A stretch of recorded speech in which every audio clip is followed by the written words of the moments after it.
সম্মানিত উপস্থিতি, আসসালামু আলাইকুম ওয়া রাহমাতুল্লাহ। আলহামদুলিল্লাহ নাহমাদুহু ওয়া নাস্তাঈনুহু ওয়া নাস্তাগফিরুহু ওয়া নাউযু বিল্লাহি মিন শুরুরি আনফুসিনা ওয়া মিন সাইয়্যাতি আ'মালিনা মান ইয়াহদিহিল্লাহু ফালা মুদিল্লা লাহু ওয়া মান ইউদ্লিলহু ফালা হাদিয়া লাহু।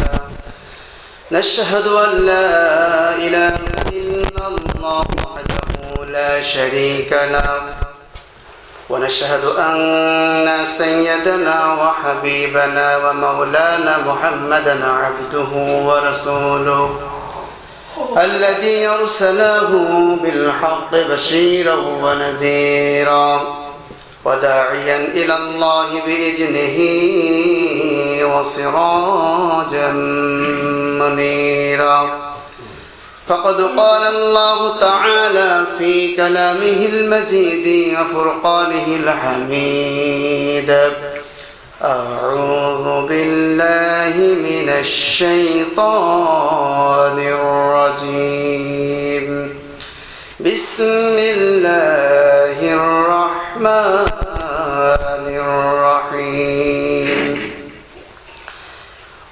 ومن أعرض عن ذكري فإن له معيشة ضنكا ونحشره يوم القيامة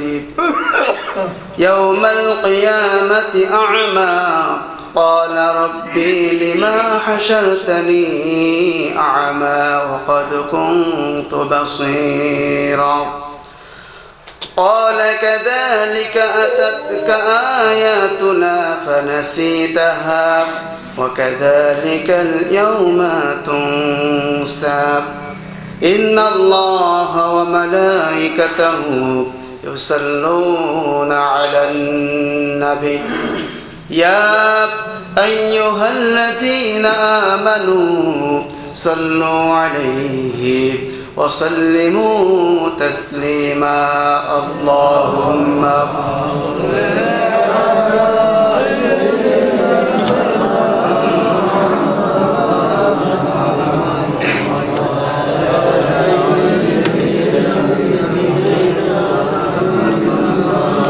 بلغ العلا بكماله كشف الدجى بجماله حسنت جميع خصاله صلوا عليه.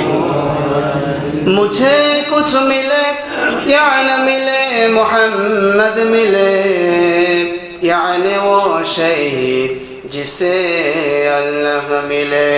बलगल उला बिकमालिही हसनत जमीअ खसालिही सल्लू. আলহামদুলিল্লাহ, শুকরিয়া জানাই আল্লাহ সুবহানাহু ওয়া তাআলার দরবারে যে মালিক দয়া করে মায়া করে মেহেরবানি করে পবিত্র জুমার দিন জুমার সালাত আদায় করার জন্য আপনাকে আমাকে তার এই পবিত্র ঘর পর্যন্ত আসার তৌফিক, সুযোগ, হায়াত, শারীরিক সুস্থতা এবং অসুস্থতার মধ্য দিয়ে হলেও করে দিয়েছে। সামনে বসা দিনদার পরেজগার মুমিন মুসলমান একান্ত প্রাণ প্রিয় শ্রদ্ধেয় গুরুজন, স্নেহের ছোট বড় সবাইকে আবারও জানাই আসসালামু আলাইকুম ওয়া রাহমাতুল্লাহি ওয়া বারাকাতুহু। সবাই কেমন আছেন? আলহামদুলিল্লাহ। সম্মানিত উপস্থিতি, আজকের জুমার আলোচনা করার জন্য মহাগ্রন্থ আল কোরআন থেকে 20 নম্বর সূরা, কত নম্বর সূরা বলেছি? 20 নম্বর সূরা, সূরাতুত তাহা। এই সূরাটি মক্কায় অবতীর্ণ। আয়াত সংখ্যা আছে 135টি, রুকু আছে 8টি। তোহা শব্দের অর্থ হচ্ছে, এটা মহান আল্লাহ সুবহানাহু ওয়া তাআলা ভালো জানেন। তোহা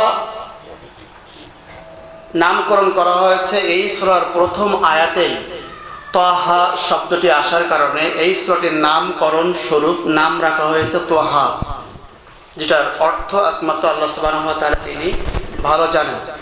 কোরআনের ভিতরে আরো অসংখ্য সূরা আছে যে সূরার শুরুতেই আলিফ লাম মিম সাদ কাফ ইত্যাদি ইত্যাদি যেগুলো আছে একমাত্র আল্লাহ সুবহানাহু ওয়া তাআলা তিনি ভালো জানেন। আলোচনা করার জন্য আমি আজকের আয়াত বেছে নিয়েছি 124 নম্বর আয়াত থেকে 26 আয়াত পর্যন্ত। সংক্ষিপ্ত সময়ের ভিতরে আল্লাহ সুবহানাহু ওয়া তাআলা যেন যে কথাগুলো বলবো সেই কথার উপরে আমল করে চলতে পারি সে তৌফিক সুযোগ আল্লাহ সুবহানাহু ওয়া তাআলা আমাদের প্রত্যেককে দান করুন, আমিন। সম্মানিত উপস্থিতি,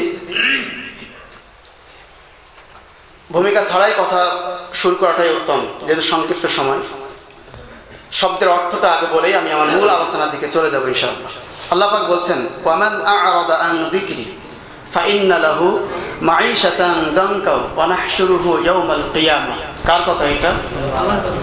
ওয়ামান ওয়াও এবং মান যে বা যারা আ'রাদা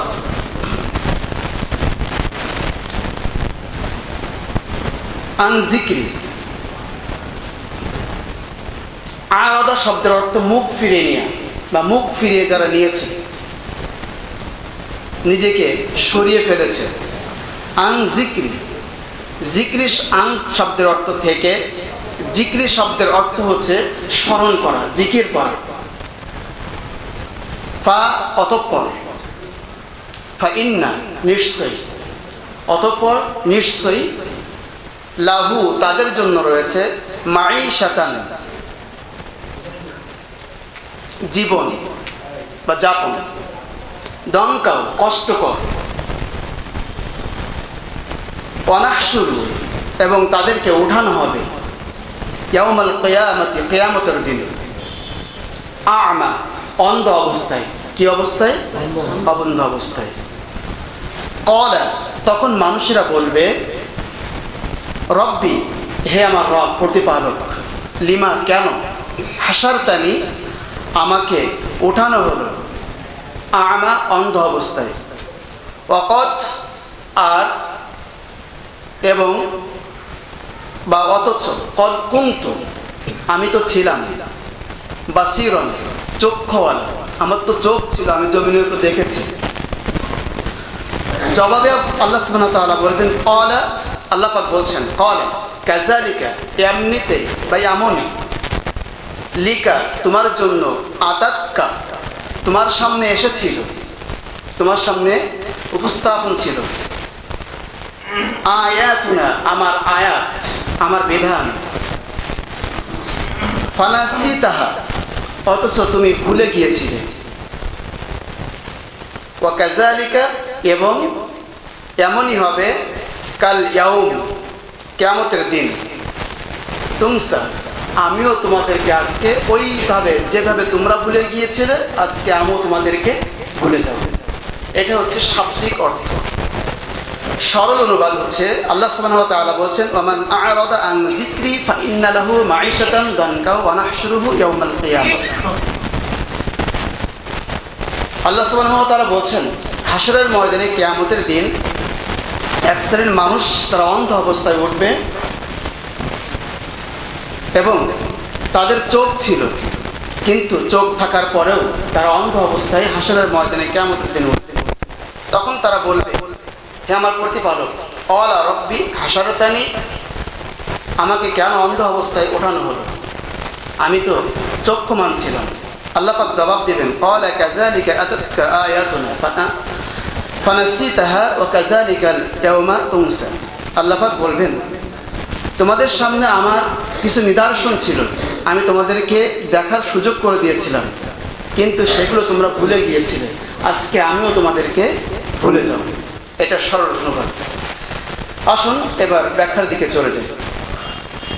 সম্মানিত উপস্থিতি, যে আলোচনাটা করছি মহাগ্রন্থ আল কোরআন থেকে সূরাতুত তাহা 20 নম্বর সূরা, আলোচনার জন্য 124, 25 এবং 26 নম্বর আয়াত। এর ভিতরে যে সব থেকে মহা গুরুত্বপূর্ণ যে বিষয়টা বোঝানো হয়েছে, যদি অন্তর দিয়ে একটু চিন্তা করেন, একটু ভাবেন, যদি একটু কল্পনা করেন, যদি একটু চিন্তার ভেতরে আপনার সময়টাকে, মনটাকে একটু প্রবেশ করান, তাহলে আপনি এটার অ্যান্সার পেয়ে যাবেন। সেটা হচ্ছে কি, যে বিষয়টা বলেছে যে আল্লাহ পাক আপনাকে আমাকে ভুলে যাবেন, এটা কি সহজ কথা না কঠিন কথা? নিঃসন্দেহে কঠিন কথা। কেমনে ভুলে যাবে এটা আল্লাহ পাক বলছে, যে যারা আমাকে ভুলে গিয়েছে জমিনের উপরে, আমিও তাদেরকে সেইভাবে ভুলে যাব হাসরের ময়দানে।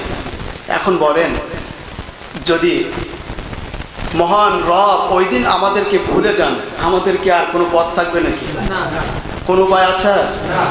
যিনি বিচারের কাঠ গড়ায় দাঁড় করাবেন, যিনি বিচারের আসনে বসবেন, লিমানিল মুলকুল ইয়াউম, যিনি বিচারের কার্যক্রম করবেন, সেই মালিক স্বয়ং বলছে যে আমিও তোমাদেরকে ভুলে যাব যেমন ভাবে তোমরা আমাকে দুনিয়ায় ভুলে গিয়েছিলে।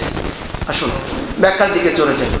ওয়ামান আ'রাদা আন যিকরি, ওয়া মানে এবং, মান মানে থেকে, আ'রাদা মুখ ফিরে নিয়েছে, আন যিকরি, যিকরির শব্দের অর্থ অনেক ব্যাখ্যা আছে। জিকির শব্দের অর্থ স্মরণ করা। কি করা? স্মরণ করা। শুধু মসজিদে বসে তাসবিহ টানা, সুবহানাল্লাহ, আলহামদুলিল্লাহ, আল্লাহু আকবার বলে গুনাহ শুধু জিকির নয়। আপনার দৈনন্দিন জীবনের ভিতরে যত কর্ম আছে, যত কাজ আছে, ব্যবসা বাণিজ্য, ক্ষেত খামার, আপনি যাই করেন না কেন, যেভাবেই করবেন না কেন, এই স্মরণ থাকতে হবে স্বয়ং মাত্র কাকে? আল্লাহ।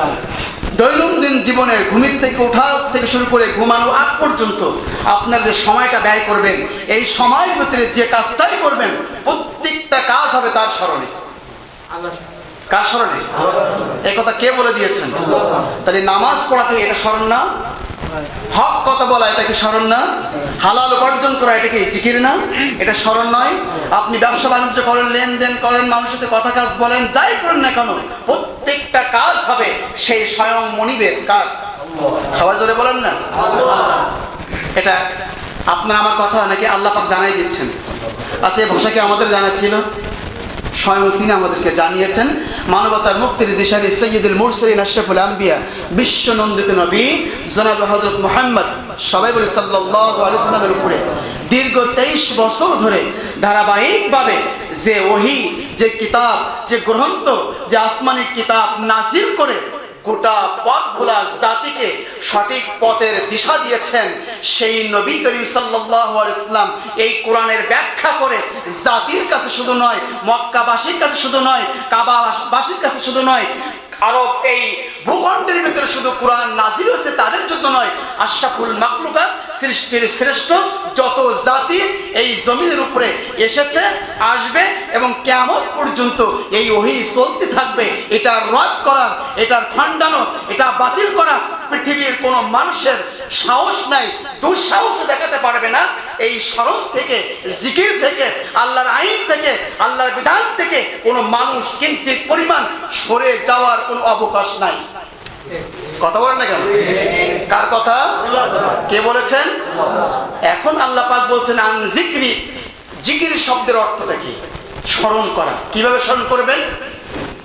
আপনি আমি অপরাধ করি না, আপনার আমাদের অপরাধ হয় না, অন্যায় হয় না? অন্যায় হয়ে যায়। এখন আপনি যদি মনে করেন যে পৃথিবীর সব মানুষকে আমি আড়াল করে বনে জঙ্গলে বসে আমি অপকর্ম চালিয়ে যাব, দুনিয়ার কোনো মানুষ দেখছে না, দেখছেন কে? চোখ কি সেটাকে আগলায় রাখতে পারবে? বন্ধ রাখতে পারবে? আল্লাহ পাক বলছেন কিরামান কাতিবিনা ইয়ালামুনা মা তাফআলুন। আমি এমন একটা জাতি সৃষ্টি করে রেখেছি যে ঘুমেরও প্রয়োজন হয় না, ক্ষুধারও প্রয়োজন হয় না। আমি যে দায়িত্ব দিয়েছি, যে ডিউটি দিয়েছি, পুঙ্খানুপুঙ্খানুভাবে সেই ডিউটি তারা পালন করে যাচ্ছে। সুবহানাল্লাহ কইতে ইচ্ছে করে না? ফেরেশতাদের ঘুমের প্রয়োজন হয় না? খাওয়ার প্রয়োজন আছে? যে ডিউটি যাকে যেভাবে দিয়েছে সেই ডিউটি সে সেইভাবে পালন করছে। আপনি পুকুরে ডুব দিয়ে যদি কুমন্ত্রণা চিন্তা করেন, ফেরেশতা কি লিখতে পারবে না? বুঝতে পারবে না? পারবে না। মনের ভিতরে কি হয় এটা আল্লাহ পাক ছাড়া জানেন না, ফেরেশতারা এটা এই হুকুমটা দেন না। কিন্তু আপনি ওর ভিতরে পানির নিচে বসে আপনি হাত নাড়াচাড়া করেন, আওয়াজ দিয়ে কথা বলার চেষ্টা করেন, ফেরেশতা বুঝতে পারবে। এই ক্ষমতা দিয়েছেন আল্লাহ সুবহানাহু ওয়া তাআলা। কাকে? ফেরেশতাদেরকে। আপনি তাদের চোখ আড়াল করে কিছু করার ক্ষমতা নাই। এটা কে বলেছেন? আন যিকরি, জমিনের উপরে যেভাবে আইন চলবে জমিনের নিচে গেলেও সেই একই আইন চলবে। আপনি বিমানে চলেন সেই একই আইন চলবে। যেখানে যে অবস্থায় যে পরিবেশেই থাকবেন সেই স্মরণ সেই জিকির তার ভিতরে থাকা লাগবে। লাআল্লাকুম তাত্তাকুন, যদি তোমার ভিতরে তাকওয়া থাকে। কি থাকে? কাফের বেদিন মুশরিকরাও তো জানে স্রষ্টা একজন আছে, মালিক একজন আছে, তার স্মরণ করতে হবে, তার বাইরে আমাদের কিছু করার নাই। যাই করি না কেন সব কিছুর খবরাখবর তিনি রাখে। ঠিক না? এই কাফেরও জানে, এই মুশরিকও জানে, মুমিন মুসলমান যারা তারাও জানে যে আল্লাহ যে বিধান দিয়েছে এই বিধানের বাইরে যদি আমার জীবনটাকে পরিচালনা করি তাহলে আখিরাতের ময়দানে কিয়ামতের দিন নিঃসন্দেহে আমাকে জবাবদিহিমূলক কার্যক্রমে কাঠগড়ায় দাঁড় করানো হবে। যদি তারা না জানতো তাহলে আব্দুল্লাহ মুহাম্মদ সাল্লাল্লাহু আলাইহি ওয়াসাল্লামের বিরোধিতা করতো না। শুধুমাত্র তারা বিরোধিতা করেছে তাদের পাওয়ারকে, তাদের ক্ষমতাটাকে ওই জমিনের উপরে প্রয়োগ করার জন্য। কথা বলেন না কেন? এই ছাড়া তাদের কোনো স্বার্থ ছিল না। ফিরআউন বলেন, হামান বলেন, উতবা বলেন, সাইবা বলেন, নমরুদ বলেন, যত জাতি ক্ষমতাবান ছিল প্রত্যেকটা জাতি জানতো ইলাহা একজন, রবই একজন, মালিকই একজন। তিনি ছাড়া আর কোনো মালিক নাই, রব নাই। তিনি সব কিছুর বিধানদাতা, আইনদাতা। তার আইনের বাইরে যাওয়ার কোনো সুযোগ নাই। জানতো, কিন্তু পরিবেশ আর পরিস্থিতির কারণে তারা মানুষের কাছে মাথা নত করতো না। কি করতো না? আল্লাহর কাছে মাথা নত করতো না। এরা এই জাতিগুলা এমন ভাবে পথভ্রষ্ট হয়েছে যে পথভ্রষ্ট হওয়ার কারণে তারা স্মরণ করা থেকে বিরত থাকার কারণে, এই জিকিরমূলক শব্দ থেকে তারা পৃথক হওয়ার কারণে আল্লাহ পাক বলছেন যে ফাইন্না লাহু মাঈশাতান দানকা ওয়া নাহশুরুহু ইয়াওমাল কিয়ামাহ। শুধুমাত্র এই মানুষগুলা ফাইন্না, অতএব বা নিশ্চয়ই, লাহু তাদের জন্য থাকবে মাঈশাতান জীবন, যে জীবনটাকে আমি দিয়েছি বিনা দরখাস্তে জীবনটা হায়াত পেয়েছে। সুবহানাল্লাহ দিচ্ছে করে না?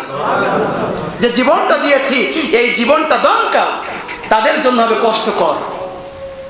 ওয়া নাহশুরুহু, এবং যখন তারা উঠবে ইয়াউমাল কিয়ামাতি আমা, হাসরের ময়দানে কিয়ামতের দিন এই মানুষগুলো হবে লাঞ্ছিত, এই মানুষগুলো হবে অপমানিত, এই মানুষগুলো হবে হেয়পূর্ণ, এই মানুষগুলো হবে সবথেকে পদদলিত, তুচ্ছ নগণ্য।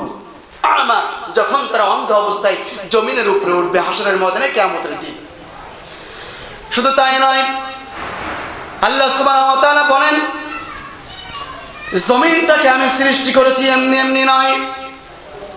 এই জমিনের বুকে তোমাদের জন্য যত নিয়ামত তৈরি করে রেখেছি, যত নিয়ামত তোমাদেরকে দিয়েছি, সুম্মা লাতুসআলুন্না ইয়াওমাইযিন আনিন নাঈম, প্রত্যেকটা নিয়ামতের সংক্রান্ত বিষয়ে তোমাদের কাছ থেকে আমি পুঙ্খানুপুঙ্খানুভাবে আদায় করে নেব।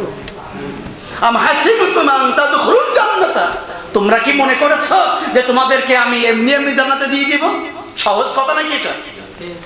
তোমাদেরকে পরীক্ষা করা হবে, তোমাদেরকে বাছনাই করা হবে, তোমাদেরকে বাছাই করা হবে কোন বিধান অনুযায়ী, কার হুকুম অনুযায়ী তোমার জীবনটাকে তুমি পরিচালনা করেছ, কার কথা মতো জীবন পরিচালনা করেছ। বিমানের মুলকুলেও বিচারের আসলে যেদিন বসে যাব ওই হাসরের ময়দানে কিয়ামতের দিন, তখন শুধু মসজিদ ভরা 50 জন মানুষ, 200 মানুষ, 1000 মানুষ, 1 লক্ষ মানুষের সামনে তোমার প্রশ্ন করা হবে না, লক্ষ কোটি কোটি মানুষের সামনে তোমাকে জবাব দিয়ে করা লাগবে। কথা বলেন না কেন? কার চোখ ফাঁক দাও, কার আড়াল থাকো, কাকে গোপন করো, কার লুকোচুরি করো, একবার কি ভেবে দেখেছি? চিন্তা করি না, ভাবি না, বুঝি না, বোঝার চেষ্টাও করি না, যার কারণে আপনি আমি না বোঝার কারণে অসংখ্য ভুল করে যাই, এই ভুলের পথে অটুট থেকে যায়, কিন্তু চেষ্টাও করি না যে আখিরাতের ময়দানে কিয়ামতের দিন মহান রবের সামনে তো আমাকে দাঁড়াতে হবে, হিসাব দিতে হবে। ঠিক না? শুধু তাই নয়, ওমান আরাদা আন যিকরি, এই জিকির করতে অনেক, আপনি ব্যবসা বলেন, সুদ বলেন, ঘুষ বলেন, হালাল বলেন, যা কিছু করেন না কেন, প্রত্যেকটা ক্ষেত্রে প্রত্যেকটা স্টেপ বাই স্টেপ যদি আপনার জীবনটাকে ওইভাবে স্মরণ রাখেন, কাকে ফাঁকি দেবেন? সুদ করে আল্লাহ পাক দেখেন, দেখেন না? মানুষের চুরি করে অনেকে, খবরদার তুই ভাই বলিস না, এটা আছে কি না? লোক খারাপ বলবে, মানুষ আমাকে খারাপ বলবে, এই কথা যেন সার্কুলার করিস না, না নিজে জানিয়ে যায়, সমস্যা নেই। ছাড় পাওয়া যাবে সেদিন? ছাড় নাই। আল্লাহ পাক বলছে ওই যে কথা স্মরণ করলো না, এই অপরাধগুলো কার্যক্রম করলো, ওই সুদের বিধান যে আমি আয়াত নাজিল করেছি। জানে না সুদের কি গুনাহ? নামাজ ত্যাগ করার কি গুনাহ মানুষ জানে না? হারাম খাওয়া, হারাম অর্জন করা, এটা মানুষ জানতো না? কলমের খোসায় লক্ষ লক্ষ টাকা, হাজার হাজার টাকা পকেটে গুঁজেছো, এটা কি তোমার হুঁশ হয় নাই? তুমি জানতে না এটা কিভাবে নিয়েছো? আল্লাহ পাক বলবেন আন জিকরি, যদি ওই সময় তোমার কলিজার ভিতরে ভয় হতো, কলমের খোসায় তুমি 1000 টাকা নিতে পারতে না, কলম দিয়ে তুমি অবৈধ কোনো কথা লিখতে পারতে না, বিনা হুকুমে কাউকে তুমি অন্যায় ভাবে জুলুম করে অত্যাচার করে কাউকে তুমি পদদলিত করতে পারতে না। কথা বলেন না কেন? শুধুমাত্র জিকির, এই জিকির শব্দের অর্থ স্মরণ করা, এই স্মরণ করা থেকে মানুষ পিছিয়ে থাকার কারণে আল্লাহ পাক হাসরের ময়দানে কিয়ামতের দিন সব চোখ কলা মানুষগুলা অন্ধ অবস্থায় হাসরের ময়দানে উঠবে। কোন মানুষগুলা? যারা কানা অন্ধ এরা ছিল, নাকি যারা চক্ষুবান, যারা চোখে দেখেছে, শুনেছে এবং বুঝেছে, বুঝার পরেও যারা এইগুলো মানলো না, না মানার কারণে এই মানুষগুলা চক্ষুমান ছিল, এই চক্ষু নিয়ে আবার যখন হাসরের ময়দানে উঠবে, এই মানুষগুলো আল্লাহ কাছে প্রশ্ন করবে, আল্লাহ জমিনের বুকে তো আমি দেখেছি, কত নিয়ামত তো আমি ভোগ করেছি, কত নিয়ামত আমাকে তুমি দেখিয়েছো, কিন্তু কেন আজকে আমাকে অন্ধ করে উঠালে? কেন? প্রশ্ন করবে। আল্লাহ পাক জবাব দিবে, ক্বালা কাযালিকা আতাতকা। আল্লাহ পাক বলবে, আতাতকা, তোমাদের সামনে যে বিষয়গুলো এসেছিল, এই বিষয়গুলো তোমরা ভুলে গিয়েছে, বিমালুম ভুলে গিয়েছিলে। ভুলে যাওয়ার কারণে আজকে তোমাদেরকে আমি হাসরের ময়দানে কিয়ামতের দিন, ওই যে দুনিয়ায় তোমাদেরকে 50 বছর, 60 বছর, 40 বছর, 70 বছর হায়াত পেয়েছ, এই হায়াতের ভিতরে তোমরা যে সময়টুকু অতিবাহিত করেছো, এই সময়টাকে তোমরা পুঙ্খানুপুঙ্খানু কাজে না লাগাবার কারণে, আমার হুকুমকে, বিধানকে তোমরা ভুলে যাওয়ার কারণে, এই আজকে তোমাদেরকেও আমার জমিনের উপরে যেমন আমাকে ভুলে গিয়েছিলে, আমিও আজকে তোমাদেরকে ভুলে যাব। নাউযুবিল্লাহ। এ কথা কে বলছে? আল্লাহ পাক বলছে। এখন মনিব যদি ভুলে যায়, বাড়ির মহাজন যদি ভুলে যায়, বাড়ির মহাজন যদি ভুলে যায়, তাহলে ওই পরিবারের মানুষগুলো কষ্টে থাকবে না ভালো থাকবে? কষ্টে থাকবে। বাজার করতে পাঠিয়েছে, বাজারে নিয়ে আসবে, তারপর রান্না হবে, এখন বাজার করতে গিয়ে ভুলে গেছে, বাড়ি আসতে খোঁজ নাই, বাড়ির মানুষ ঠিক না খেয়ে বসে আছে, অথবা বাড়ির মেহমান বসে আছে, রান্নার কোনো খোঁজ নেই। অপদস্থ হবে না? অপমানিত হবে না?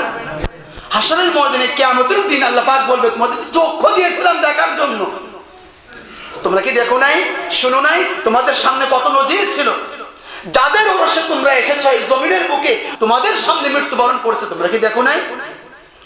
দেখেছিলে, কিন্তু একটাবার চিন্তা করোনি, লাশটা যখন ঘাড়ে নিয়ে কবরস্থান পর্যন্ত পৌঁছাই গিয়েছো, দাফন করেছো, তুমিও কিন্তু চিন্তা করো, দেখো নাই সাময়িকের জন্য এই জমিনের উপরে এসে আমি যে কর্মগুলো করি, আমার দ্বারা যে কি কাজ হচ্ছে, আমার দ্বারা যে কি কাজ উপহার দিচ্ছি, আখিরাতের জন্য কি আঞ্জাম দিচ্ছি, এই বিবেকটা তোমাকে কাজে না লাগাবার কারণে, তুমি এই জিকির করা থেকে, স্মরণ থেকে বিরত হয়ে যাওয়ার কারণে আজকের তুমি অন্ধ।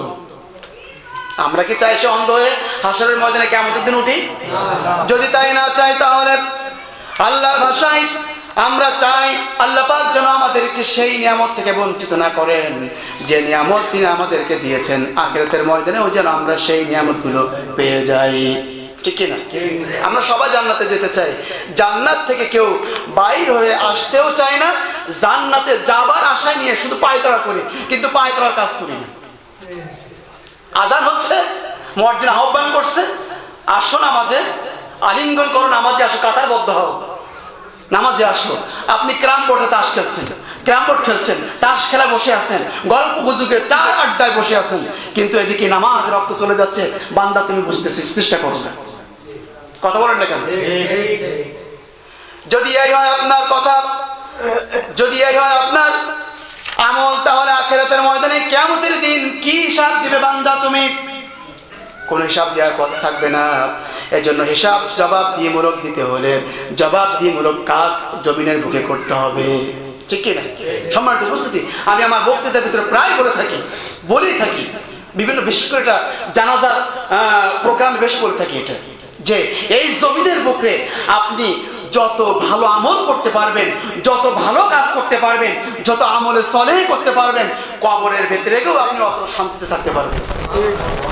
কথা বলেন না কেন? ভালো কাজ জমিনের উপরে যত করতে পারবেন, কবরের ভেতরে আপনার তত ভালো ইহসান হবে। আপনি দুনিয়ায় যত বাটপাড়ি, যত বদমাইশি, যত লম্পটি, যত বেনামাজি, যত সুদখোর, যত ঘুষখোর, এদের সাথে শামিল হবেন, ওই কবরের ভেতর ঢোকেন ওই রকম ফেসরা হাতুড় দিয়ে ঝাড়তে ঝাড়তে। কথা বলেন না কেন? হাদিসের ভিতরে পাওয়া যায় রাসূল কারীম সাল্লাল্লাহু আলাইহি ওয়াসাল্লাম কবর সংক্রান্ত বিষয় বলেছেন, যারা পাপিষ্ঠ মানুষগুলা মৃত্যুবরণ করে, এই মানুষগুলা যখন দাফন করা হয় কবরের ভিতরে, মন কারণে করে সওয়ালের জবাব যখন দিতে পারে না, রাসূল কারীম সাল্লাল্লাহু আলাইহি ওয়াসাল্লাম দুইটা হাত নিয়েছেন, দুইটা হাত নিয়ে এরকম আঙ্গুলের ভিতরে আঙ্গুল দিয়েছেন। কি দিয়েছেন? আঙ্গুলের ভিতরে আঙ্গুল দিয়েছেন, মানে একটা আঙ্গুল আর একটা আঙ্গুলের ঢুকে গিয়েছে, প্রবেশ করছে। এক প্রান্তের মাটি আর এক প্রান্তে, আবার এক প্রান্তের মাটি আর এক প্রান্তে চলে যাবে। এই মাটিগুলা এমন ভাবে দাবড়া মারবে, আঘাত করবে, ডান বাড়ের পাঁজরের হাড় বাম বাড়ে চলে যাবে, বাম বাড়ের পাঁজরের হাড় ডান বাড়ে চলে যাবে। কাদের এগুলো? পাপিষ্ঠ, যারা চক্ষুমান জিকির করা থেকে, স্মরণ থেকে যারা বেমালুম ভুলে গিয়েছিল। এটা কবরে, কবর হচ্ছে, আমি প্রায় বলি, এটা বলি যে কবর হচ্ছে প্রথম ইমিগ্রেশন কাউন্টার। কবরটা কি? প্রথম ইমিগ্রেশন কাউন্টার। আপনি পাসপোর্ট ছাড়া অন্য দেশে যাওয়ার অনুমতি পাবেন না, ঠিক কিনা? এখন বাংলাদেশ বর্ডার থেকে ক্রস করে আপনি ভারত বর্ডার ক্রস করেন, আপনাকে সর্বপ্রথম পাসপোর্টের আইডেন্টিটি দেখবে, যে পাসপোর্ট ঠিক আছে কিনা, পাসপোর্টে ভিসা লাগানো আছে কিনা, পাসপোর্ট সঠিক আছে কিনা, পাসপোর্টের মেয়াদ শেষ হয়ে গিয়েছে কিনা, পাসপোর্টে আপনার যা কিছু প্রয়োজন সব ঠিকঠাক আছে কিনা, পাসপোর্টে সিল মারছে কিনা, বাংলাদেশ থেকে ভারতে যাওয়ার অনুমতি পেয়েছেন কিনা, ঠিক কিনা? আপনার যদি এক দেশ থেকে অন্য দেশে যেতে গেলে এতগুলো আপনাকে পরীক্ষা নিরীক্ষা দেওয়ার পরে আপনি আর দেশে প্রবেশ করতে পারেন, তাহলে যে জমিনের উপরে থাকলেন, সেই জমিনের উপরে নিয়ামত ভোগ করলেন, সেই জমিনের উপরে আপনি আল্লাহর নিয়ামতের ভিতরে হাবুডুবু খেলেন, আপনি কবর নামক জেলখানায় যাবেন, আপনাকে মুনকার নাকির সওয়াল জবাব করবে না? কার হুকুম পালন করে এসছো, কার আইন মেনে এসেছো, কার আইন মেনে এই জমিন ছাড়া ত্যাগ করে এই কবরের ভিতরে প্রবেশ করেছো? আছে না তিনটা কথা? মান রব্বুকা, মান দীনুকা, মান নাবিয়ুকা। আছে না কথা? এই কথা কি আমাদের কারো জানার বাইরে আছে নাকি? সবাই জানে কি না? জানি, কিন্তু আমলে নিয়ে আসি না। আমল নাই, আমলে দুর্বল। সম্মানিত উপস্থিতি, তাহলে এটা হচ্ছে আল্লাহ পাকের সর্বপ্রথম কাজ হচ্ছে জিকির থেকে, আপনি স্মরণ থেকে আপনি পিছ পাওয়ার কোনো সুযোগ নাই। শুধু তাই নয়, রাসূল কারীম সাল্লাল্লাহু আলাইহি ওয়াসাল্লামের উপরে দীর্ঘ 23 বছর ধরে যে ওহী নাযিল হয়েছে, যে কিতাব নাযিল হয়েছে, এই কিতাবের ভিতরে এটাও এসেছে। আল্লাহ পাক বলেন, ইত্তাবিউ মা উনজিলা ইলাইকুম মির রাব্বিকুম, ইত্তাবিউ মা উনজিলা, আপনার প্রতি অবতীর্ণ করা হয়েছে, নাযিল করা হয়েছে, ইলাইকুম মানে তোমাদের প্রতি, মির রাব্বিকুম রবের পক্ষ থেকে, ওয়ালা তাত্তাবিউ মিন দুনিহি আউলিয়া, আল্লাহর আনুগত্য করো, তার আনুগত্যের বাইরে তোমরা তোমাদের জীবন পরিচালনা করো না। কার আনুগত্য করতে বলছে? আল্লাহ পাক বলেন, বান্দা, হে রাসূল, আপনার বান্দাকে, আপনার উম্মতকে জানিয়ে দেন, আপনার কওমকে জানিয়ে দেন, যেন তারা আমার আনুগত্য করে, আমার দাসত্ব করে, আমার আইন মানে, এই জমিনের উপরে আমার আইন চলবে, আমার বিধান চলবে, আমার আইন ছাড়া অন্য কোনো আইন চলবে। কে বলেছেন কথা? আল্লাহ পাক তাও জানিয়ে দিয়েছেন সূরা আত-তিনের ভিতরে। আল্লাহ পাক বলেন, আলাইসাল্লাহু বিআহকামিল হাকিমিন, যাদের সূরা 3 মুখস্থ আছে, এত জানা আছে না? আলাইসাল্লাহু বিআহকামিল হাকিমিন, এটা কার কথা? আল্লাহ সকল শাসকের শাসক, সব রাজ্যের রাজা তিনি একমাত্র কে? সকল রাজ্যের রাজার প্রধান যিনি, সবার প্রধান তিনি। কথা বলেন না কেন? এই পৃথিবীর বুকে যত রাষ্ট্র আছে, যত দেশ আছে, যত শাসক আছে, প্রত্যেকটা রাষ্ট্রের প্রধান একজন আছে কিনা? কথা বলেন না কেন? আছে না? প্রত্যেক রাষ্ট্রের একজন প্রধান আছে। সব রাষ্ট্রের প্রধান আবার একজন আছে, আছে না? এই পৃথিবীর ভিতরে আসমানের নিচে জমিনের উপরে যা কিছু সৃষ্টি করেছেন সকল কুল কায়নাতের মালিক একমাত্র আল্লাহ। ওই আল্লাহ বলছেন আলাইসাল্লাহু বিআহকামিল হাকিমিন, আল্লাহ হলেন সকল শাসকের শাসক, আর কেউ নাই, আর কেউ। গোলামি যদি করো তারই করো, আইন যদি মানো তারই মানো, জমিন যার আইন চলবেও তার। এটা কার কথা? আল্লাহর কথা। আল্লাহ বলেছেন এই কথা যে জমিন যার আইন চলবে তার। যার নিয়ামত তুমি জমিনের উপরে খাও, যার নিয়ামত তুমি ভক্ষণ করো, যার নিয়ামতের উপরে তুমি হাবুডুবু খাও, যে নিয়ামত তুমি পেয়েছো। এখন যদি আপনি অক্সিজেনের অভাবে মারা যেতে চান, অক্সিজেন কিসের? আপনি গুরুতর একটা অসুস্থ হয়ে পড়েছেন, এই মুহূর্তে আপনার অক্সিজেন ফেল করলেন, এখন আপনাকে হসপিটাল অ্যাম্বুলেন্সে করে নিয়ে গেল, আপনি অক্সিজেন দিলেন প্রতি ঘন্টা 2000। কয় ঘন্টা? প্রতি ঘন্টায় 2000। এখন যদি 24 ঘন্টা রাখেন কয় হাজার? একটু কথা বলেন, কয় হাজার? আমার কথা বুঝতে অসুবিধা হচ্ছে? আপনার এখন অক্সিজেনের প্রয়োজন, আপনি অক্সিজেন ফেল করছেন, অ্যাম্বুলেন্স করে আপনাকে হসপিটালে নিয়ে গেল, এখন আপনার অক্সিজেন দিচ্ছে, ওখানে চুক্তি হচ্ছে প্রতি ঘন্টা 2000। কয় হাজার? এখন 24 ঘন্টা থাকলেন কয় হাজার হবে?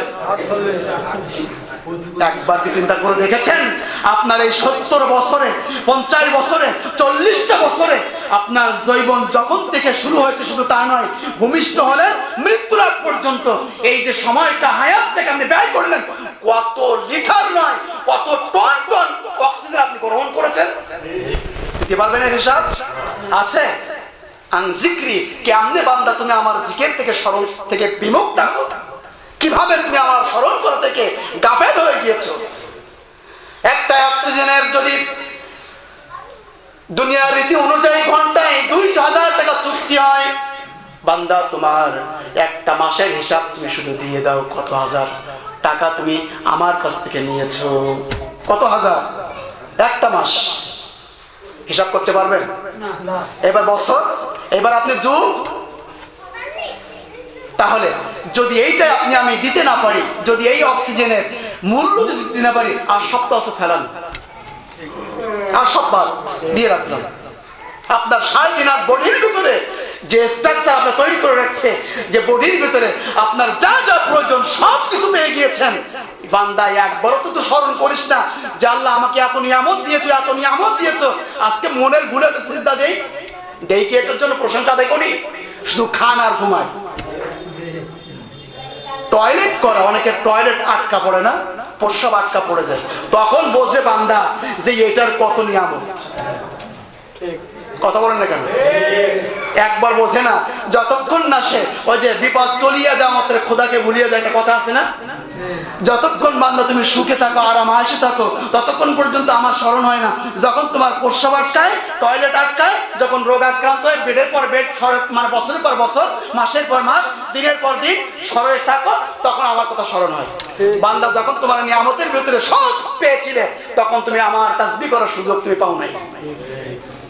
আল্লাহর ইবাদত দরকার নেই, আল্লাহর ইবাদত লাগবে না, প্রয়োজন। রাসূল করিম সাল্লাল্লাহু আলাইহি ওয়াসাল্লাম বলেন, আল্লাহ সুবহানাহু ওয়া তাআলা বান্দার তওবা ততক্ষণ পর্যন্ত কবুল করবে যতক্ষণ পর্যন্ত গড়গড়া আওয়াজ না আসবে। কি আওয়াজ? গড়গড়া আওয়াজ। মৃত্যু সজ্জায় পড়ে গিয়েছেন, মৃত্যু সামনে চলে আসছে, গড়গড়া উঠে গেছে, আপনার তওবার দরজা বন্ধ, তওবার দরজা আপনার জন্য বন্ধ। যুবক, এই জন্য বলি, কত সময় পেয়েছি, কত হায়াত চলে গিয়েছে।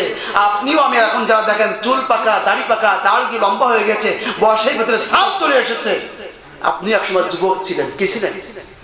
আপনি একসময় ছুটতেন, আপনি একসময় বড় বড় খেজুর গাছ, নারকেল গাছে উঠতেন, ঠিক না?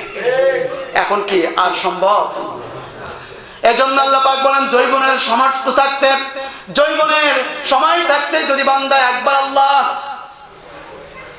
আর বৃদ্ধা বয়সে একবার আল্লাহ, একবার বৃদ্ধা বয়সে আল্লাহ, যৌবন বয়সে একবার আল্লাহ, আসমান আর জমিন পার্থক্য। কথা বলেন না কেন? আমার ব্যক্তিগত কোনো কথা বলছি না, কোরআন এবং হাদিস থেকে কথাগুলো বলছি। এজন্য আল্লাহ পাক বলেন, ইনিল হুকমু লিল্লাহ, হুকুম যদি চলে শুধুমাত্র তার হুকুম চলবে তোমার জীবন থেকে। তোমার জীবনের উপরের দিকে একবার তাকিয়ে দেখো, তোমার জীবনটাকে আমি দিয়েছি, এই জীবনের মালিক হলাম আমি, এই রিজিক দিয়েছি এর মালিকও আমি, অক্সিজেন গুলো গ্রহণ করো এটার মালিক আমি, যে দাঁত দিয়ে তুমি চিবাও ওই দাঁতও দিয়েছি আমি। খাবার পচানা ভালো, এটা স্বাদ গ্রহণ করার জন্য তোমাকে নাক দিয়েছি, সেটা গন্ধ কি ভালো কি খারাপ কি পচা বলে দিচ্ছে, সেটা খাওয়ার উপযোগী কি অনুপযোগী এটা আপনার নাক বলে দিচ্ছে। তরকার খাচ্ছ, তরকারে নুন হয়েছে না ঝাল হয়ে গেছে, জিহ্বার টেস্ট বলে দিচ্ছে। আল্লাহু আকবার। এত নিয়ামত বান্দাকে আল্লাহ দিয়েছে, আর এই বান্দা নাফরমানি করতে চিন্তা বোধ করে না। বান্দা কোনো ছাড় নাই, তোমাকে হাসরের ময়দানে কিয়ামতের দিন উঠতে হবে, একটার পর একটা পুঙ্খানুপুঙ্খানুভাবে তোমার কাছ থেকে জবাবদিহি মূলক তোমাকে প্রশ্ন করা হবে, জবাব তোমাকে দিতেই হবে। কথা বলেন, এই জবাব দেওয়া ছাড়া জান্নাতে যাওয়ার কোনো হুকুম থাকবে? শুধু তাই নয়, আল্লাহ সুবহানাহু ওয়া তাআলা বলেন, কুলিল্লাহুম্মা মালিকাল মুলকি তুতিল মুলকা মান তাশা। কার কথা এটা? আল্লাহ পাক বলেন, হে আল্লাহ, সমস্ত রাজ্যের মালিক তুমি, যাকে চাও এক মুহূর্তের জন্য তুমি এই ফকির থেকে, মিসকিন থেকে, ভ্যান চালক থেকে, অসহায় থেকে, দরিদ্র থেকে রাজ সিংহাসনে বসে দিতে পারেন কে? সে আল্লাহ কি নাই? কথা বলেন না কেন? আছে যে আল্লাহ তোমাকে ফকির থেকে, মিসকিন থেকে, ভ্যান চালক থেকে তোমাকে রাজ সিংহাসনে বসাতে পারে, রাষ্ট্রের প্রেসিডেন্ট তৈরি করে দিতে পারে, ওই আল্লাহ আবার তোমাকে ওই রাজপ্রাসাদ থেকে তোমার ফকিরে নামাই দিতে পারেন কিনা? এক মুহূর্তের ভিতরে তোমাকে ওই সিংহাসন থেকে এক মুহূর্তের ভিতরে টেনে হেসড়ে অপমান করে, লাঞ্ছিত করে, বঞ্চিত করে তোমাকে ওই সিংহাসন থেকে পদদলিত করে, জুতা পিটা করে এই জমিন থেকে বিদায় করেও তিনি দিতে পারেন। তাহলে যে মালিক তোমাকে এত কিছু দিয়েছে, এত কিছুর মালিক তোমাকে করে দিয়েছে, সেই মালিকের স্মরণ করতে থেকে তুমি কেমনে গাফেল থাকো? কথা বলেন না কেন? যে মালিক তোমাকে অফুরন্ত নিয়ামত দিয়েছে, নিয়ামতের পর নিয়ামত, ফাজকুরনি আযকুরকুম ওয়াশকুরুনি ওয়ালা তাকফুরুন। কার কথা? আল্লাহ পাক বলছে, আমি যে তোমাদের নিয়ামত দিয়েছি বান্দা, এই নিয়ামতের শুকরিয়া আদায় করো না একটু, তাহলে কি হবে? আমি তোমাদের নিয়ামতটা আরো বাড়িয়ে দেবো, আরো বাড়িয়ে দেবো। সুবহানাল্লাহ। আল্লাহ তো সব বলেই দিয়েছে, বলি নাই কি কোন? কি বলি নাই? তিনি কোন কথা কি আউট রাখছে নাকি? কোন কথা কি গোপন রাখছে? যেটা আমার বান্দার জন্য, আমার উম্মতের জন্য, আমার সৃষ্টির এই শ্রেষ্ঠ মানব জাতির জন্য যেটা কল্যাণকর, আল্লাহ সুবহানাহু ওয়া তাআলা সব ওপেন করে দিয়েছেন, জানিয়ে দিয়েছেন।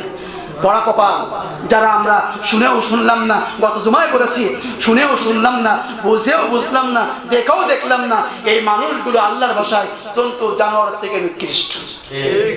এটা আমার কথা? আন জিকরি, আল্লাহর জিকির করা থেকে, স্মরণ যারা থেকে, যারা বেমালুম ভুলে গিয়েছে, এই মানুষগুলো হবে হাসরের ময়দানে সব থেকে এতিমের বেশে অসহায় অবস্থা দাঁড়িয়ে উঠবে। ইন্নাল্লাযীনা কাফারু বিআয়াতিনা সাওফা নুসলিম নারা কুল্লামা নাদিজাত জুলুদুহুম বাদদালনা জুলুদান গায়রাহা লিয়াযুকুল আযাব। কার কথা এটা? ইন্নাল্লাযীনা নিশ্চয়রা কাফারু, অস্বীকার করেছে, বিআয়াতিনা, আমার আয়াতকে। কি কে? আল্লাহ বিধানকে, এই আয়াতকে, এই কোরআনকে যারা অবমাননা করেছে, অস্বীকার করেছে। ইন্নাল্লাযীনা নিশ্চয়রা, এখানে তাগিদ করছে, যারা গ্রামার বুঝবেন তারা বুঝতে পারছেন, তাগিদ করছে, জোর করছে, আল্লাহ ডাইরেক্ট অ্যাটাক করছে এখানে। যারা এই আয়াতকে অস্বীকার করেছে, আমরা কোনো কিছু বুঝাইতে গেলে গুরুতরভাবে যদি বুঝাই, অবশ্যই নিশ্চয়ই এটা ব্যবহার করি কিনা? আল্লাহ পাক বলছেন, আর স্বয়ং আল্লাহ পাক যখন বলছেন, এর ভিতরে কোনো ত্রুটি নাই। ইন্নাল্লাযীনা, নিশ্চয়ই যারা কাফারু, কুফরি করেছে, বিআয়াতিনা, আমার এই আয়াত, সাওফা নুসলিম, আমি তাদেরকে অতি শিগগিরই, অতি দ্রুত, অতি তাড়াতাড়ি, সাওফা নুসলিম নারা, এই অগ্নিকুণ্ডের ভিতরে তাদেরকে আমি নিক্ষেপ করব। কুল্লামা নাদিজাত জুলুদুহুম, তখন তারা এর স্বাদ বুঝবে। কুল্লামা, যতবার, নাদিজাত, গলে যাবে, বাদদালনা, আবার ঠিক করবে, বাদদালনা হুম জুলুদান গায়রাহা লিয়াযুকুল আযাব। এই যে গায়ের স্কিন, চামড়াগুলো দেখেন, এই গায়ের চামড়াগুলা আল্লাহ পাক বলছেন, এই যে মোম দেখছেন না, মোমবাতিতে আগুন জ্বালালে মোমের গাল দিয়ে কি বলে, গলে গলে পড়ে না? আল্লাহ পাক বলছেন, কুল্লামা নাদিজাত জুলুদুহুম বাদদালনাহুম জুলুদান গায়রাহা লিয়াযুকুল আযাব। আল্লাহ পাক বলছেন, যারা এই আয়াতকে অস্বীকার করেছে, যারা এই আয়াতকে বেমালুম ভুলে গিয়েছে, যারা চোখ থাকতেও যারা দেখার চেষ্টাও করলো না, কর্ণ দিয়েছি শোনার প্রয়োজন মনে করলো না, বিবেক দিয়েছি বোঝার জন্য বিবেক দিয়েও বুঝলো না। এই মানুষগুলোর অবস্থা হবে মোমবাতি যেমন আগুন দিলে এই মোমবাতিগুলো যেমন গা দিয়ে গলে গলে পড়ে, এই কাফের মুশরিক বেদিন এই সমস্ত নাদাসিস মানুষগুলা, অস্বীকার দাম্ভিক মানুষগুলাকে জাহান্নামের ভিতরে অতি শীঘ্রই নিক্ষেপ করবে। কুল্লামা নাদিজাত জুলুদুহুম, আর এই মানুষের গায়ের চামড়াগুলো গলে যাবে, পড়ে যাবে। বাদদালনাহুম, আবার নতুন চামড়া ফিট করবে। বাদদালনাহুম জুলুদান গায়রাহা লিয়াযুকুল আযাব, যেন তারা বুঝতে পারে এই আযাব, এই কঠিন, এই তীব্রতা, এই কষ্ট, এই যন্ত্রণা কত বেশি হতে পারে। কার কথা এটা? কতক্ষণ বুঝবে যে এই আযাব কত কঠিন? এখন তো বারবার মেসেজ দিয়েছে, এখন তো বারবার বলে দিয়েছে, কিন্তু সেটা শুনেও শুনছে না। বুঝবা তখন জাহান্নামের ভেতরে যখন ঢুকবা তখন। কথা বলে না কেন? তাহলে জিকির, এই জিকির হলো সব কিছুর মূল। স্মরণ হবে কার? সর্বদা আপনার দৈনন্দিন জীবনে যা করবেন সব স্মরণ থাকবে কার? এই স্মরণ যদি আপনার কলিজার ভিতরে পয়দা হয়, আপনার দ্বারাই আর কখনো অপরাধ, অন্যায়, জুলুম, অত্যাচার, নির্যাতন, নিপীড়ন আর আসবে না। আপনি তখন আর কারো হক নষ্ট করবেন না, আপনি তখন আর কলমের খোসায় পকেটের ভিতরে টাকাও ঢোকাবেন না। আপনি যখন আল্লাহকে স্মরণ করবেন, আপনার দ্বারা আর অপকর্ম কাজগুলোও হবে না, সব বাধা পড়ে যাবে। কথা বলেন না কেন? এটা কার ফরমান? তাহলে হিদায়াত পাওয়ার জন্য আপনাকে আমাকে সর্বপ্রথম স্মরণ রাখতে হবে কার? সর্বদা সর্বক্ষেত্রে যদি আপনি মহান রবের স্মরণ রাখতে পারেন, নিঃসন্দেহে আপনার দ্বারা আর অপকর্ম হবে না, ইসলামের বাইরে কোনো কাজ হবে না। যা কাজ করবেন সব স্মরণমুখী আল্লাহর দেয়া বিধান অনুযায়ী। বুঝতে পারছেন কিনা আমার কথা? তাহলে আজকে সূরা তাহার এই যে 24 থেকে 26 নম্বর আয়াতের ভিতরে যে কথাটা এসেছে, সব থেকে ভয়ানক কথা হচ্ছে যে আল্লাহ সুবহানাহু ওয়া তাআলা আখিরাতের ময়দানে কিয়ামতের দিন ওই শ্রেণীর মানুষদেরকে ভুলে যাবে যারা এই জমিন থেকে আল্লাহর বিধানকে ভুলে গিয়েছে। হাসরের ময়দানে আল্লাহ তাদেরকে ভুলে যাবেন। আল্লাহ পাক যেন আমাদেরকে এই মহা ক্ষতি থেকে, মহা বিপদ থেকে, মহা এই সমস্যা থেকে আল্লাহ পাক যেন আমাদেরকে হেফাজত করেন। সবাই বলছে আল্লাহুম্মা আমিন। আল্লাহ পাক যেন আমাদেরকে একসাথে এক জান্নাতে যাওয়ার তৌফিক দান করেন। সবাই বলছে আল্লাহুম্মা আমিন। সর্বশেষ কথা হচ্ছে এটাই, সম্মানিত উপস্থিতি, আমরা এই যে জমিনের উপরে আছি, স্থায়ী না অস্থায়ী? নিঃসন্দেহে অস্থায়ী। আমরা দুনিয়ার কোনো মালিক আমরা নই। আমাদের মালিক কে? আমরা সব প্রতিনিধি। আমরা কি? আমরা সবাই প্রতিনিধি। আমাদের মালিক হচ্ছেন একজন, তিনি কে? আপনি যদি 10 কোটি টাকার মালিক হন, যদি 500 কোটি টাকার মালিক হন, যদি 1000 কোটি টাকার মালিক হন, আপনার বডির ভিতরে, আপনার কলিজার ভিতরে, আপনার এই 3.5 এই বডির ভিতরে, শরীরের ভিতরে যা কিছু আছে, একজন ভ্যান চালক, একজন দরিদ্র অসহায় মানুষের ভিতরেও, আপনার ভিতরেও যা, তার ভিতরেও তাই সেট করে দিয়েছেন কে? আল্লাহ। তাহলে আপনি 10 কোটি টাকার মালিক, 500 কোটি টাকার মালিক, আপনি অনেক বড় ব্যাংকে চাকরি করেন, আপনার পাওয়ার আছে, আপনার ক্ষমতা আছে, আপনার যোগ্যতা আছে, আপনার জনশক্তির বল আছে, আপনি যাকে তাকে তুচ্ছ তাচ্ছিল্য করে হেয়পূর্ণ করার ক্ষমতাও রাখেন না। আপনার ভিতরে যে মহামূল্যবান সম্পদ আল্লাহ দিয়েছে, একজন দরিদ্র মিসকিন অসহায় মানুষের ভিতরে সে মূল্যবান সম্পদ দিয়েছেন কে? আল্লাহ। আপনি কি আমি এটা আমার দ্বারাই, আপনার দ্বারাই কখনো কোন মনুষ্যত্ব মানুষের ভিতরে এই কালচার, এই চরিত্র গঠন হতে পারে? একটা হিংস্র প্রাণী হয়তো আরেকটা হিংস্র প্রাণীর উপরে আক্রমণ করতে পারে, কিন্তু কোন বিবেকবান, সচেতন, কোন মুসলিম, ইসলামপন্থী কোন মানুষ মুসলিম জন্মগ্রহণ করার পরে এই মানুষগুলো দ্বারা জন্তু জানোয়ারের কালচার ঢুকতে পারে না। সম্মানিত উপস্থিতি, সর্বশেষ কথা হলো এই, আমরা আল্লাহর সৃষ্টির শ্রেষ্ঠ মানব জাতি, আমাদের দ্বারাই এমন কোনো কাজ হবে না যে কাজগুলো করলে আখেরাতে দুনিয়ায় হেয়পূর্ণ হতে হয়, লাঞ্ছিত হতে হয়, বঞ্চিত হতে হয়। এই কাজগুলো করা আমাদের দ্বারা সম্ভব নয়, করবো না ইনশাআল্লাহ। আল্লাহ পাক আমাদেরকে কবুল করে নিক। ওয়া আখিরু দাওয়ানা আলহামদুলিল্লাহি রাব্বিল আলামিন। আসসালামু আলাইকুম ওয়া রাহমাতুল্লাহি ওয়া বারাকাতুহু।